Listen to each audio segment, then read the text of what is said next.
নবীজির মিলাদের কত গুরুত্ব, কত মর্যাদা, কত ফজিলত। যারা যুগ শ্রেষ্ঠ আলেম, যুগ শ্রেষ্ঠ মুহাদ্দিস, যুগ শ্রেষ্ঠ মুফাসসির, যুগ শ্রেষ্ঠ ফকি, তারা যেভাবে নবী পাকের মিলাদের বর্ণনা করেছেন, তারা যেভাবে নিজেদের মত বর্ণনা করেছেন, একবার যদি আপনি শোনেন তাহলে আজীবন নবীজির মিলাদের প্রতি আগ্রহ হয়ে যাবেন। সুবহানাল্লাহ। কেমন?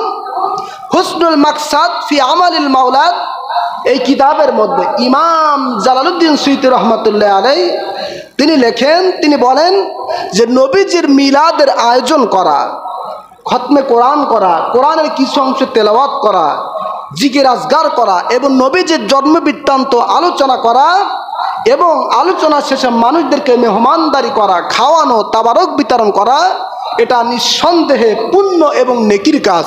বলেন সুবহানাল্লাহ।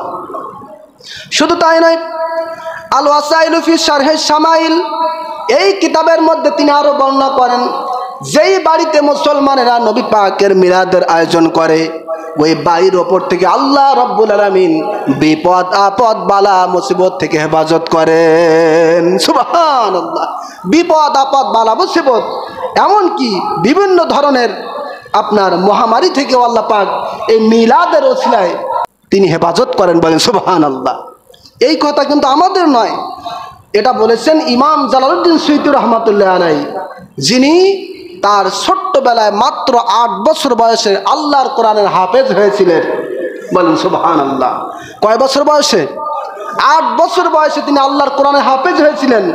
ইমাম জালালউদ্দিন সুয়ুতী রহমাতুল্লাহ আলাইহি তিনি সনদ সহ 2 লক্ষ হাদিসের হাফেজ ছিলেন। সুবহানাল্লাহ।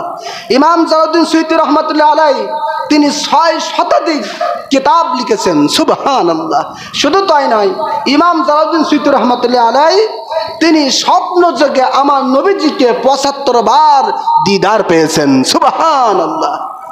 এবং ইমাম জালালউদ্দিন সুয়ুতী রহমাতুল্লাহ আলাইহি তার বিশ্ববিখ্যাত কয়েকটি কিতাবের মধ্যে 2টি তাফসির আছে, যেটাকে বলা হয় তাফসিরে জালালাইন এবং তাফসিরে দুররে মানসুর। বলেন সুবহানাল্লাহ। এত বড় জগৎ বিখ্যাত আলেম তিনি বলতেছেন যে নবীজির মিলাদ পালন করলে, নবীজির মিলাদের আয়োজন করলে আল্লাহ পাক বিপদ আপদ বালা মুসিবত থেকে হেফাজত করেন। সুবহানাল্লাহ। এই জন্য তো আগেকার যুগের মানুষেরা, আমাদের বাপদাদারা, তারা বাড়িতে কিছু হলেই মিলাদের ব্যবস্থা করতো, ঠিক কি না? বিপদ আপদ আসলে, বালা মুসিবত আসলে মিলাদের ব্যবস্থা করতো। নতুন ঘর দোকান উদ্বোধন করার সময় মিলাদের ব্যবস্থা করতো। কারণ কি? কারণ তারা আর কিছু জানুক আর না জানুক, এতটুকু জানতো নবীজির মিলাদের ছোঁয়া লাগলে সেটা বরকতময় হয়ে যায়। সুবহানাল্লাহ। আর আমরা এখন বিভিন্ন ধরনের মানুষের কথা শুনে বিভ্রান্ত হয়ে যাচ্ছি।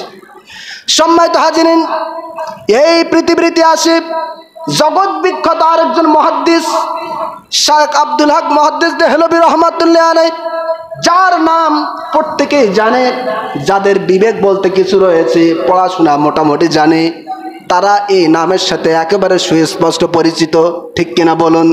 শেখ আব্দুল হক মুহাদ্দিস দেহলভী রহমাতুল্লাহ আলাইহিকে যদি বাদ দেওয়া হয় তাহলে ভারতীয় উপমহাদেশের মধ্যে ইসলাম প্রচার করার মানুষ খুঁজে পাওয়া যাবে না, ঠিক কিনা বলুন? এত বড় মাপের একজন আলেম শেখ আব্দুল হক মুহাদ্দিস দেহলভী রহমাতুল্লাহ, তিনি বলতেছেন যে আমি শেখ আব্দুল হক মুহাদ্দিস দেহলভী রহমাতুল্লাহ, আমার কোন আমল আল্লাহ পাকের দরবারে যদি কবুল নাও হয়ে থাকে, সেটা যদি গ্রহণযোগ্য নিয়ে না হয়ে থাকে, আমি কিয়ামতের ময়দানে আল্লাহ তাআলাকে বলবো, আল্লাহ আমার একটা আমল রয়েছে, আমার কোনো আমলের বাহাদুরি নাই, তবে আমার একটা আমল রয়েছে, সেই আমলটি হলো আমি খুব মহব্বতের সাথে, আদবের সাথে নবীজির শানে দাঁড়িয়ে মিলাদ ও কিয়াম করতাম। সুবহানাল্লাহ।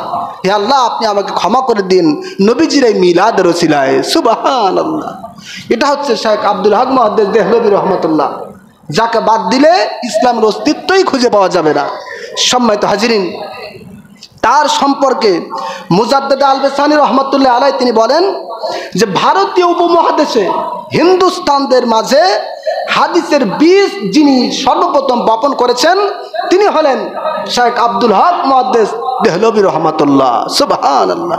সুতরাং এত বড় বড় মাপের জগৎ বিখ্যাত মুহাদ্দিস, জগৎ বিখ্যাত মুফাসসির, জগৎ বিখ্যাত ফকিহ, তারা রায় দিয়েছেন যে নবীজির মিলাদ হচ্ছে বরকতময়, তারাই রায় দিয়েছেন নবীজির মিলাদ হচ্ছে ফজিলতপূর্ণ কাজ। সুতরাং আমরা তাদের কথার মতো, তাদের অনুযায়ী আমরা জীবন যাপন করব, পারবো তো ইনশাল্লাহ?